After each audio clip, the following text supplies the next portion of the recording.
Also at 5, saluting our veterans. We honor the men and women who put their lives on the line to protect our nation and freedoms and the security of men and women and children around the world. Veterans Day celebrations across the Miami Valley. That's right, and we begin in Dayton, where a cemetery honored more than just our veterans today. It also took part in a unique ceremony that is often overlooked. Jordan Burgess continues our Veterans Day team coverage with a look at how people pay their respects. Those at Woodland Cemetery first honored the men and women who served our country. Then they honored the flag they fought under.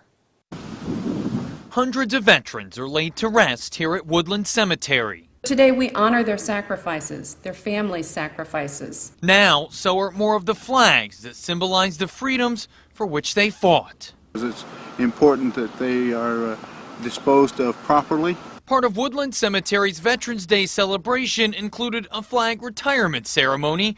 Flags that are now tattered and torn are supposed to be disposed of by burning. We thought that this is the proper way to do it in respect to the flag itself. Once a year on Veterans Day, Woodland Cemetery retires the flags here in a vault in its Civil War section. This year it included more than 1,400 flags. Many people just dispose of them in the trash, and that's the improper way of doing it. While the flags are retired, what they stand for and who stood for them remain on the minds of many. It's our responsibility to honor and never forget those who paid for our freedom with the ultimate sacrifice. The veterans remembered range from those present to those past. Here in Woodland Cemetery lie the bodies of veterans from the American Revolution all the way through to the war in Afghanistan. It was in their honor that many marched today, some with strides smaller than others, but all of them with a new understanding of those who paved the way. It's something that we simply can't forget. It's part of our heritage. And those with Woodland Cemetery say they will take your flag and properly dispose of it if it's worn. Jordan Burgess, 2 News, working for you.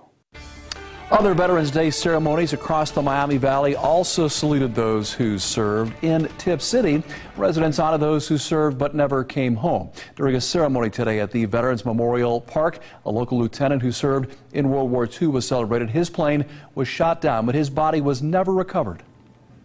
My grandfather didn't talk very much about World War II, nor being in the service. To him, he was not a hero, and that he was the man just doing what a man needed to do. And those veterans were also honored with engraved bricks provided by the Masonic Group. And at the Ohio Soldiers and Sailors Orphanage, a statue is unveiled. It's a memorial to those who went on to serve our country. It took nearly $160,000 to complete the project, but those behind it say it's worth every penny. It's sort of the pièce de résistance on about 2 years worth of work. So we'll be excited to see everybody and their reaction to it. And we're hoping that they're as pleased with it as we are.